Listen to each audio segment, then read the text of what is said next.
Hello students and all my well wishers. मैं गौरव पांडे आपके अपने यूट्यूब चैनल गौरव कोचिंग सेंटर पर बहुत बहुत स्वागत करता हूं।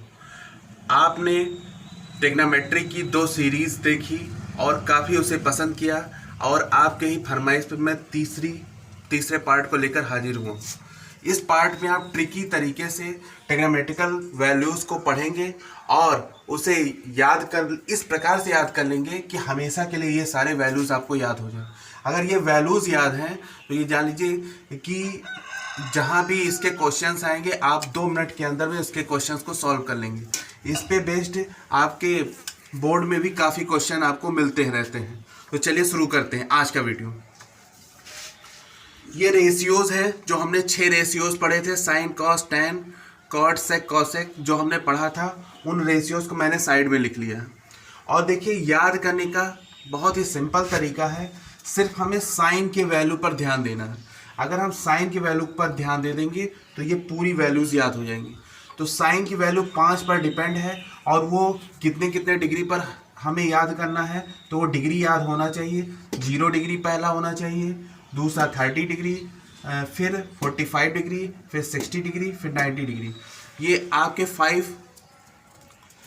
फिंगर्स भी हैं, इस पर भी आप वैल्यू याद कर सकते हैं। जैसे पहला फिंगर आप 0 मान लीजिए, इसको 30 मान लीजिए, इसको 45 मान लीजिए, इसको 60 मान लीजिए, इसको 90 मान लीजिए और इनकी वैल्यूज़ आप एक बार याद कर देंगे। जैसे पहली वैल्यू है 0, फिर है 1/2, फिर यहाँ पे अंडर रूट लगा देना है यानी 1/√2, फिर उसके बाद √3/2, फिर ये 1। अगर ये साइन की वैल्यू जैसे ही आपको याद हो जाएगी, तुरंत आप कॉस की वैल्यू देखेंगे, इसका रिवर्स करके लिखा हुआ है कि 1 अगर यहाँ 90 है तो ये यहाँ 0 पर लिखा गया। फिर यहाँ √3/2 है तो यहाँ √3/2 यहाँ लिख दिया गया। फिर 1/√2 है, 1/√2 यहाँ लिख दिया गया है। फिर 1/2 है, फिर यहाँ 1/2 लिख दिया गया, फिर ये 0 लिख दिया गया। यानी ये 5 वैल्यू याद हो गई। इसको मैंने रिवर्स करके लिख लिया, 1 √3/2 1/√2 1/2 0। तो ये हमारे साइन और कॉस की वैल्यू याद हो गई। अब इसी तरीके से टैन क्या होता है, साइन और कॉस का रेशियो होता है। ये आपने उस दिन देखा था कि साइन की जो वैल्यू थी और कॉस की जो वैल्यू थी, अगर उसको डिवाइड कर दिया जाए तो हमें टैन की वैल्यू प्राप्त हो जाती है। तो अगर हम जीरो को 1 से डिवाइड करेंगे तो हमें क्या प्राप्त हो जाएगा, 0 प्राप्त हो जाएगा। ऐसे इसको डिवाइड करेंगे तो 1/√3 प्राप्त हो जाएगा। वैसे 1/√2 को 1/√2 से डिवाइड करेंगे, सेम नंबर है, डिवाइड करेंगे तो 1 मिल जाएगा। ऐसे ही 1/2 कट जाएगा तो यहाँ सिर्फ √3 बचेगा तो √3 आ गया। और 1/0 ये हम नॉट डिफाइंड बोलते हैं, कुछ लोग इनफाइनाइट भी बोलते हैं, तो इसको हम नॉट डिफाइंड बोलते हैं। अब अगर ये तीनों वैल्यू हमने साइन कॉस टैन की याद कर ली तो उसके तीनों रिवर्स भी हमें तुरंत आसानी से उसकी वैल्यू हमें मिल जाएगी। तीनों रिवर्स कौन से, साइन का कोसेक, तो कोसेक में देखिए 0 का उल्टा एंड ये इनफाइनाइट का ही है या नॉट डिफाइंड का ही है। फिर 1/2 का 2 हो जाएगा, 1/√2 का √2 हो जाएगा, √3/2 का 2/√3 हो जाएगा, 1 का 1 ही रहेगा क्योंकि जैसे 1 है तो 1 को हम फिर 1/1 लिख सकते हैं और ये फिर से इसको रिवर्स करेंगे तो फिर से यही बनेगा और फिर से ये 1 ही रहेगा, यानी 1 का रिवर्स भी 1 ही मिलेगा हमें। इसी तरीके से सेक की वैल्यू 1 का रिवर्स 1, √3/2 है तो 2/√3, 1/√2 है तो √2, 1/2 है तो 2 हो गया क्योंकि इसको रिवर्स करेंगे 1/2 को तो क्या हो जाएगा, 2/1 बन जाएगा। और 1 चाहे लिखिए चाहे ना लिखिए तो यहाँ 2 हो गई वैल्यू। 0 का फिर रिवर्स चाहे इनफाइनाइट हम समझ सकते हैं चाहे नॉट डिफाइंड समझ सकते हैं। तो ये हो गया हमारा सेक का वैल्यू एंड डी जो लिखा हुआ है। अब हम कॉट की वैल्यू की बात करें तो पहला यहाँ 0 है तो नॉट डिफाइंड हो जाएगा, फिर 1/√3 है तो √3 हो जाएगा, 1 है तो 1 ही रहेगा और √3 है तो 1/√3 हो जाएगा और नॉट डिफाइंड है तो 0 हो जाएगा। तो ये थी ट्रिग्नोमेट्रिकल वैल्यूज़। अगर हमने ये वैल्यूज़ याद कर लिए तो इस पर बेस्ड क्वेश्चन हम तुरंत चुटकियों में तैयार कर सकते हैं। तो चलते हैं आप क्वेश्चन की ओर। तो ये क्वेश्चन है, ये मैंने RD शर्मा से क्वेश्चन उठाया है, बहुत इंपॉर्टेंट क्वेश्चन है और बड़े नंबर में आता भी है बोर्ड में, हाई स्कूल इंटरमीडिएट में। तो ध्यान देते हैं क्वेश्चन क्या है।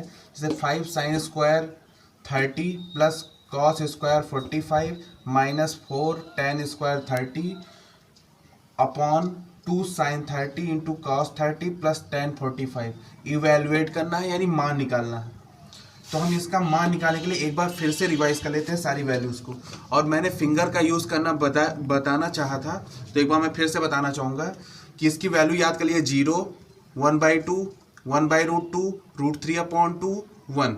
ये कैसे मैंने वैल्यू याद किया? 0, 1/2, 1/√2, √3/2, 1। अब इसी वैल्यू को हमें रिवर्स में करना है।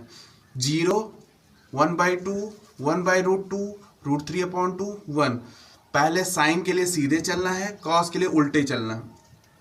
तो इस तरीके से ये वैल्यू लिखी हुई है 0, 1/2, 1/√2, √3/2, 1। कॉस की वैल्यू लिखी हुई है, इसी को रिवर्स करके 1 लिखी हुई है, √3/2 लिखी है, 1/√2 लिखी है, 1/2 होगी यहाँ पर, और ये हो गया 0। अब tan की वैल्यू है 0, 1/√3। एक बार इसका न्यूमरेटर यानी अंश लिख देना है और दूसरी बार इसका डिनोमिनेटर यानी √3 लिख देना है। फिर ये नॉट डिफाइंड या इनफाइनाइट दोनों कह सकते हैं। अब चलते हैं वैल्यू रखने। देखिए पहली वैल्यू दी गई है 5, हम वैसे ही लिख लेंगे, और साइन 30 की वैल्यू 1/2 दी गई है, तो 1/2 का स्क्वायर कर देंगे। cos 45 की वैल्यू, तो ये देखिए cos 45 की वैल्यू 1/√2 दी गई है, 1/√2 का स्क्वायर कर देंगे। इसी तरीके से 4 लिख लेंगे मल्टीप्लाई का साइन करके। tan 30 की वैल्यू देख लेते हैं यहाँ से, तो 1/√3 मिल गया, 1/√3 का स्क्वायर कर देंगे। इसी तरीके से साइन 30 की वैल्यू लिख लेंगे, cos 30 की वैल्यू लिख लेंगे और 1/√2 की वैल्यू लिख लेंगे। सॉल्व करने के लिए ध्यान देंगे 1/2 है, तो 1/2 का क्या हो जाएगा? स्क्वायर यानी 2 बार मल्टीप्लाई। 1/√2 का 2 बार मल्टीप्लाई होगा, तो ध्यान रखना है कि रूट वाले नंबर का अगर 2 बार मल्टीप्लाई होता है सेम चीज़ का, और ध्यान देना स्क्वायर रूट हो, तो उसकी वैल्यू 2 हो जाएगी। 5 है, √5 है, इंटू √5 है, तो 5 बन जाएगा, लेकिन ध्यान रहे स्क्वायर रूट होना चाहिए। तो ये हो जाएगा 1/2। यहाँ पर हो गया 4। फिर इसी तरीके से √3 को 2 बार मल्टीप्लाई कर देंगे, ये क्या हो जाएगा? 1/√3 इंटू 1/√3। इसी तरीके से यहाँ पे भी देखिए 2 से 2 कैंसिल हो गया, तो केवल क्या बचा है? √3/2 प्लस 1/√2। अब इसको पूरी तरीके से जब हम मल्टीप्लाई कर लेंगे और सॉल्व करेंगे तो यहाँ तक वैल्यू पहुँच जाएगी। एक बार फिर से हम बता दे रहे हैं, कुछ बच्चों का बेसिक्स कमज़ोर होता है। तो 5/4 हो गया, 1/2 हो गया, -4/3 हो गया, और इसी तरीके से इसको हमने एलसीएम मेथड से हम सॉल्व करना चाहते हैं डिनोमिनेटर। तो 2 और √3 का एलसीएम क्या हो जाएगा? 2 इंटू √3। 2 से डिवाइड करेंगे, हमेशा पहले डिनोमिनेटर से एलसीएम में डिवाइड करते हैं, तो 2 से डिवाइड करेंगे तो √3 हो गया। √3 का 2 से मल्टीप्लाई हो जाएगा, इससे डिवाइड करते हैं, और जो हमारा क्वोटिएंट आता है उसको हम न्यूमरेटर मल्टीप्लाई कर देते हैं, तो √3 इंटू √2 प्लस इसी तरीके से √2 का √2 से डिवाइड करेंगे तो केवल क्या बचेगा? 2 से इसके न्यूमरेटर मल्टीप्लाई करेंगे तो 2 1 जा 2 यानी 2 हो गया। और √3 इंटू √2 सेम रूट है लेकिन डिफरेंट नंबर है, तो रूट में ही मल्टीप्लाई हो जाएंगे यानी √6 हो जाएगा, और बाकी सारी चीज़ें वैसे लिख ली गई। और यहाँ अगर ऊपर की बात करें तो ऊपर ही 4, 2 और 3 का एलसीएम लेंगे तो कितना हो जाएगा? 12। 4 से डिवाइड करेंगे तो 4 3 जा 12, 3 का न्यूमरेटर में मल्टीप्लाई किया तो 5 3 जा 15 हो गया, प्लस 2 से डिवाइड करेंगे तो 6 जा हो गया, और 6 का 1 से मल्टीप्लाई है, 6 1 जा 6 यहाँ पर लिख लिया। 3 से डिवाइड करेंगे 3 4 जा, और 4 से 4 में मल्टीप्लाई करेंगे तो 4 4 जा 16 हो जाएगा। अब 15 प्लस 6 कितना हो जाएगा? 21 में से 16 माइनस, तो ये 5 हो गया, 5.12 हो गया। और जो डिनोमिनेटर होता है वो हमेशा पलट जाता है, क्योंकि डिवाइड के साइन में जो नीचे का डिनोमिनेटर बनेगा उसको हम पलट देंगे, तो ये चीज़ ऊपर चली गई। और 2 प्लस √6 को आगे पीछे लिख सकते हैं, क्योंकि एडिशन में आगे पीछे लिखा जा सकता है। अब यहाँ पर 2 से ये कैंसिल हो जाएगा, तो ये 5/6 √2/2 प्लस √6। 90% हमारा क्वेश्चन सॉल्व हो चुका है। जिन बच्चों का यहाँ तक हो गया, यहाँ तक भी आंसर सही है, लेकिन इसके आगे भी अगर हम एक स्टेप और आगे बढ़ा देते हैं तो हम किसी भी एग्जामिनर के लिए जो बोर्ड स्टूडेंट है उसके लिए बहुत ही महत्वपूर्ण स्टेप हम ले सकते हैं। तो इसके आगे हम कॉन्जुगेट को समझेंगे। इसके आगे भी एक स्टेप हम बढ़ा सकते हैं। यहाँ तक वैल्यू आ चुकी थी 5√2/6 ब्रैकेट में 2 + √6। अब इसके आगे एक नया कॉन्सेप्ट समझेंगे, कॉन्जुगेट, जिसे हम हिंदी में संयुग्मी कहते हैं। ये बीजगणित में बहुत यूज होता है, यानी अलजेब्रा में। तो एक बार हम समझ लेते हैं। तो कॉन्जुगेट क्या होता है कि जो डिनोमिनेटर में हमारा ये रूट वाला नंबर होता है, इसको गायब करने के लिए कॉन्जुगेट से मल्टीप्लाई कर देते हैं, संयुग्मी से मल्टीप्लाई कर देते हैं। तो यहाँ 2 + √6 है, तो 2 वही रहेगा, √6 जो है नंबर है, यानी जो इरेशनल नंबर है, उसके लिए उसके आगे प्लस का साइन है तो माइनस का साइन यूज कर देते हैं। अगर माइनस होता तो यहाँ प्लस का साइन यूज कर देते, और इसी नंबर से ऊपर नीचे दोनों में न्यूमरेटर और डिनोमिनेटर दोनों में मल्टीप्लाई कर देते हैं। अब देखिए, ऊपर वाले को हम वैसे ही लिख लेते हैं 5√2 2 - √6, ये हमने वैसे ही लिख लिया, और 6 वैसे लिख दिया। अब यहाँ देखिए a + b a - b, एक नया फार्मूला फिर से अलजेब्रा का लग रहा है, a + b × a - b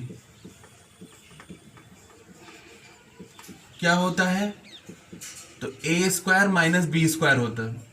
ये अलजेब्रा के 2 आज नए फार्मूले लग गए हैं, यूज हो गए हैं।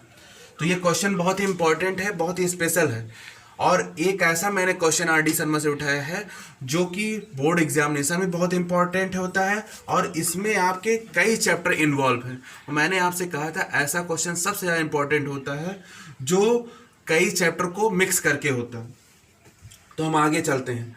तो यहाँ देखेंगे, इससे कंपेयर करेंगे तो a की जगह पर 2 है, b की जगह पर √6 है, फिर इसी तरीके से a + b हो रहा है तो यहाँ 2 + √6 हो रहा है। इसी तरीके से a - b है तो यहाँ 2 - √6 है।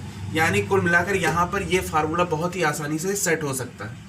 तो ठीक है, इसके आगे क्या होता था, a का स्क्वायर कर दे रहे हैं हम, और यहाँ पर b का स्क्वायर कर दे रहे हैं, तो यहाँ पर 2 का स्क्वायर कर देंगे, यहाँ √6 का स्क्वायर कर देंगे, और इसको एक ब्रैकेट में हम कर लेंगे। अब √2 का स्क्वायर क्या होता है 4, √6 का स्क्वायर, अभी मैंने बताया था कि रूट वाले नंबर्स का अगर सेम नंबर है मल्टीप्लाई करेंगे तो वो रूट हट जाएगा, केवल 6 हो जाएगा। तो ये हो जाएगा।